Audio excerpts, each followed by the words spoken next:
Hi everybody, it's that time, it's texture time. I have a few ideas that I want to kind of run by you and some things that I have mentioned in some previous chats that I'm really looking forward to talk a little bit more about. We're going to look at additive stuff, we're going to look at subtractive stuff, and we're going to tackle things like, hey, let's look at a wing, let's look at hair, fur, and I have some ideas for some scales too. So we're going to look additive and subtractive wise, and doing this at home, so excuse my cluttered background, but otherwise this should be fun. Thank you so much for joining me, and let's get started. Hey everybody, welcome back. I've got my tools set up and a few little things here. We're gonna dive right in, and I'm gonna use all this stuff to kind of go over the wing shape. We're gonna look at some hair, we're gonna do some scales.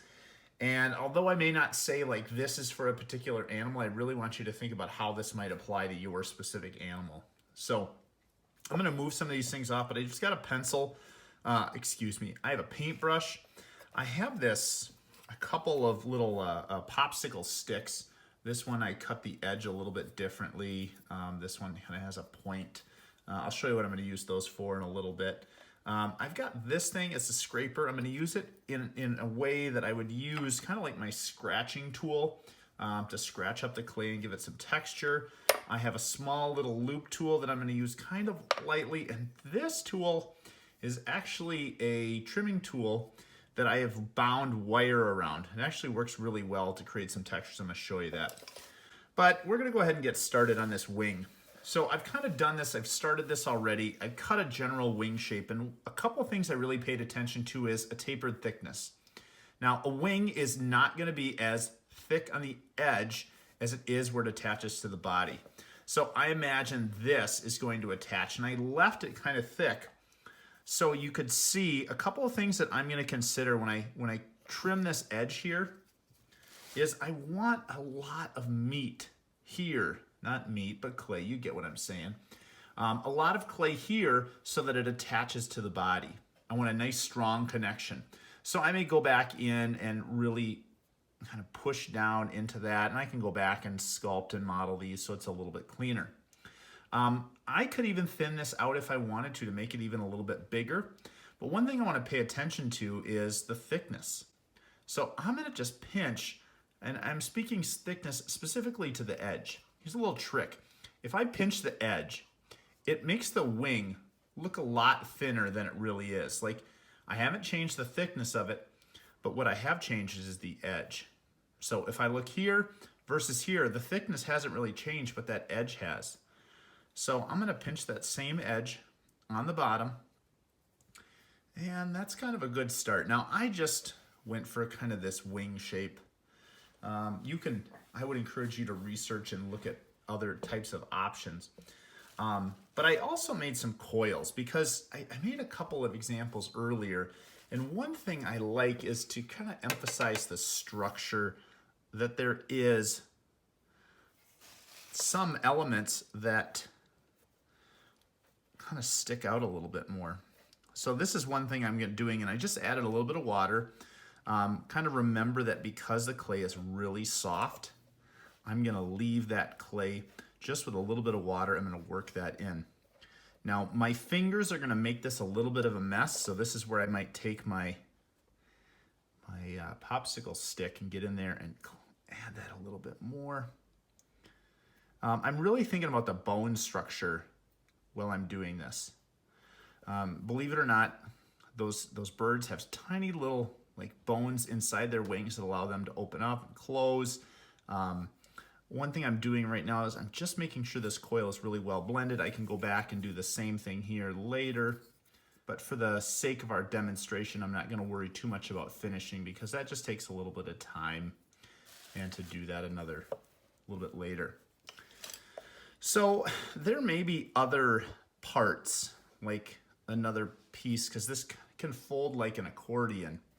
So I may or may not add that, but for the sake of this, I'm just gonna go ahead and do the same thing. So we'll put another one right here. So again, I'm going back in here, and I'm just gonna blend that down here. Now, part of the reason why I wanna really make this chunk of the wing is because it frames in where I'm gonna put kind of the next elements.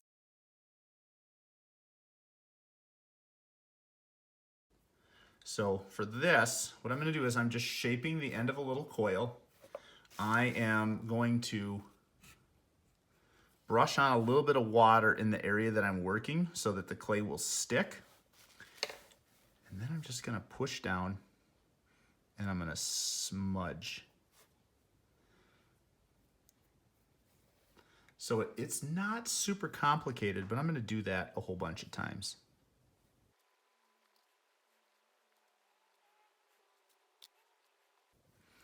And this is pretty time consuming, but it's definitely worth it. I'm gonna make a second rung. Again, I'm just shaping the edge, and I'll finish this edge now.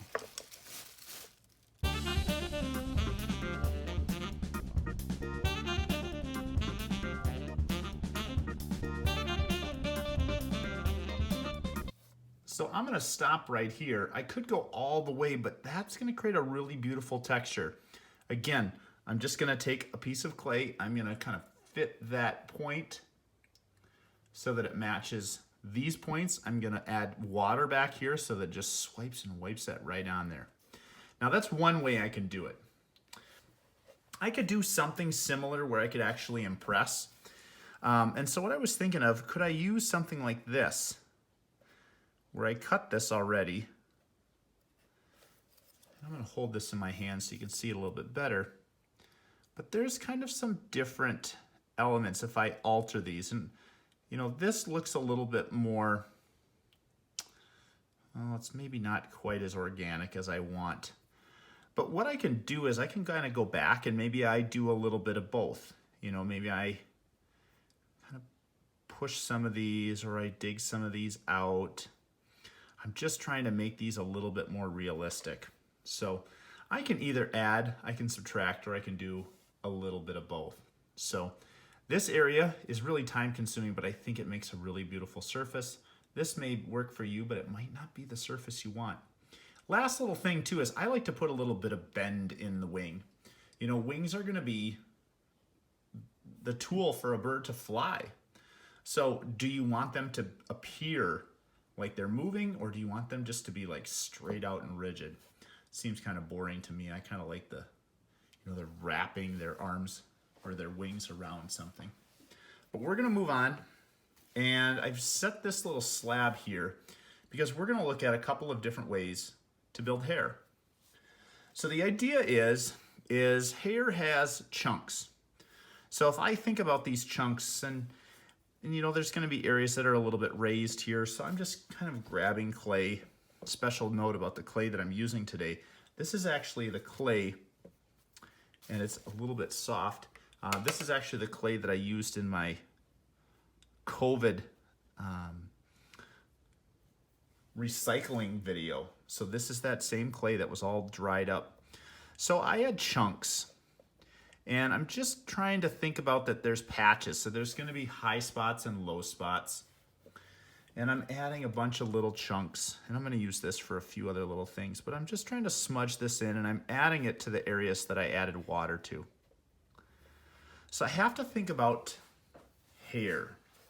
Now I had showed you this tool earlier, and it's just floral wire that's been wrapped around this edge. So I can use that like this, which works for a really subtle texture. I could use something like this,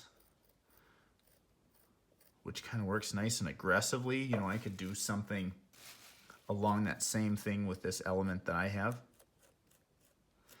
But one thing I like to do too is I like to kind of go back in and smudge that out just a little bit.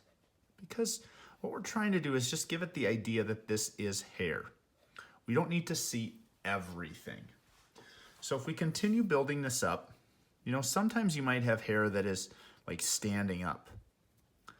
And just because I have maybe some animals that have really, really fine hair, they don't have a lot of definition, but I can kind of like move this around.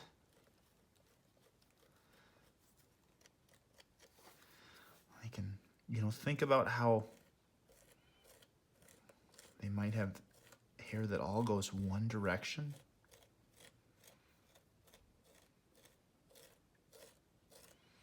They may have a patch that goes a different way. If I let this dry, I can kind of sweep these off with a dry brush, but right now I kind of like how I can, just when they're really soft, smooth them out. And I may even go back in there and start, as it dries, kind of hack away and make some of these really like wider. And I really want to look at creating a variety of marks. So I have some small that maybe are unobscured. I have some that are really light. I might have some, really faint lines in here. I may have some really thick lines. I may even go back in here with that crazy tool and just like big, deep marks. Because some hairs in animals are different than others, but maybe I want to leave that stuff behind. So really this is an additive and a subtractive process. I want to add and I want to subtract, and I want to use a multitude of different approaches until I really find what works for me. So I'm going to use a lot of different tools as I'm working on this. Maybe the last thing I'm going to do is I'm going to flip this over, and somebody had mentioned scales. So what I was playing around with is I cut these popsicle sticks with a scissors. Nothing super fancy, but it gave me this edge. And I was playing around and thinking, well, could I'll use this edge so it helps. Like,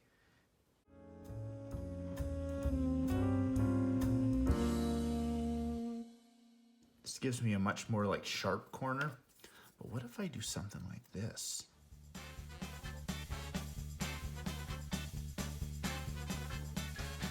One thing that I tend to do sometimes is think about, can I add other little bits?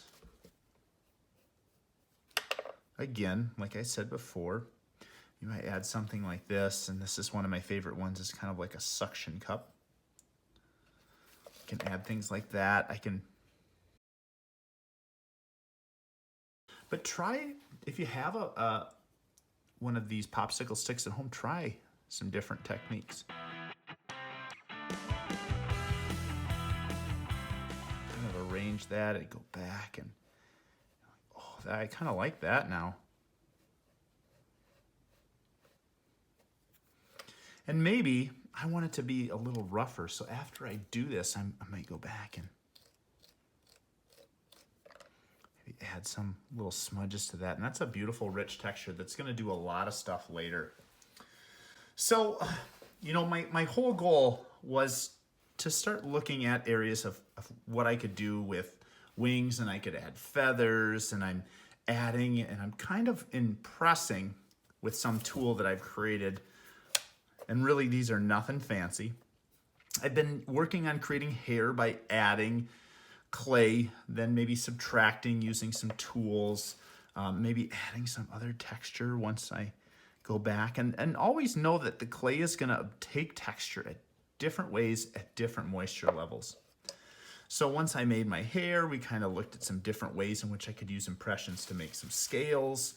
But there's a lot of different applications for this. I really want you to think about that whole addition and subtraction, impressions, relief, all the different ways that we can work with clay. We can either work by adding it or taking it away.